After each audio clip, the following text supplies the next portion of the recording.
Hi everyone, Julia here at Unthinkable. Happy Mother's Day to everyone.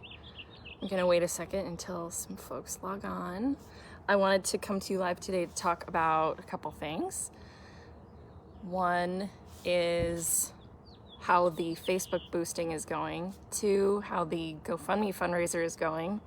3, how the apparel sale is going. And then, since it is Mother's Day, I wanted to share with you a funny story about when my son was born that's kind of 9/11 related.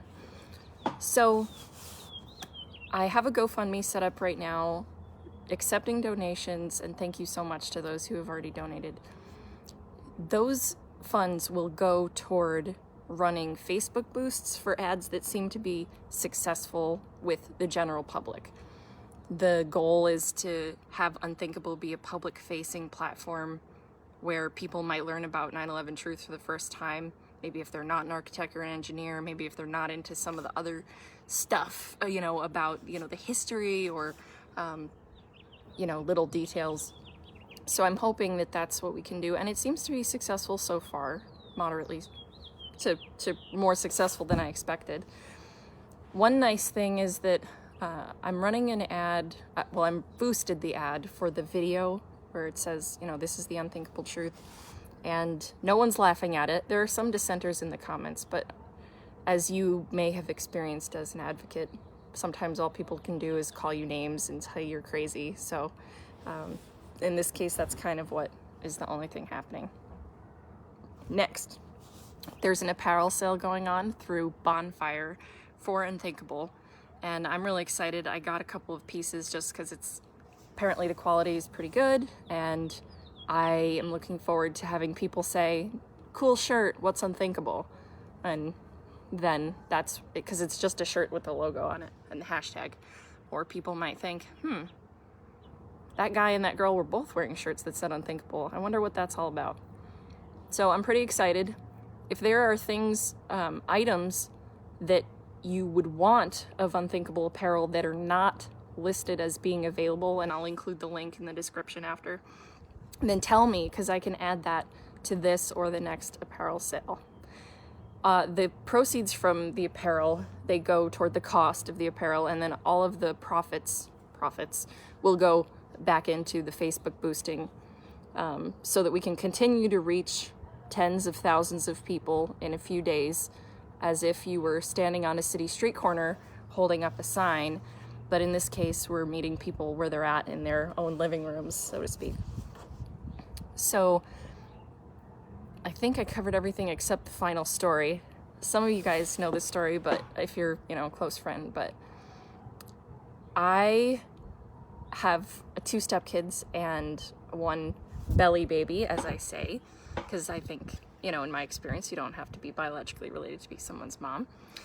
And when my belly baby was due to be born, he was due September 4th in 2016. Of course, he hung around a little longer. And on the morning of September 11th, 2016, it was a Sunday, I woke up and I knew I was in labor. And that was my 1 week late mark. And they had said that they wanted to induce me that day if I hadn't gone into labor already. And I refused because I did not want my kid being born on September 11th. People are like, why? And I was like, well, there's this reason. And, well, it's also September 11th and I'm from New York and it's kind of like a sore spot for me. I didn't have the courage to tell my friends and family, except I think my husband knew, that I had a strong sense that the official narrative of September 11th was false even then, and that it was just kind of, every time the anniversary would come around, it would kind of like reopen that wound of I'm being force-fed lies about the worst day that ever happened in at least my lifetime for our world. And so I hung around all day. My in-laws were in town. I cooked lasagna with the zucchini noodles. It took forever. And I was in the kitchen making my husband nervous, like hunched over the counter, like breathing deep. But I'm a nurse too, and I understood, I didn't want to wait around at the hospital all day. So finally in the evening, around 6 o'clock, we went, and then it was a rough time. I was in quite a bit of pain. And from what I remember, just after midnight, my husband said, babe, you made it. It's midnight. And then I knew, like, okay, I can relax, because I really, really did not want my son being born on 9/11. I didn't really, I would say maybe in my wildest dreams, I expected that I could be a 9/11 advocate, but not in my, close consciousness.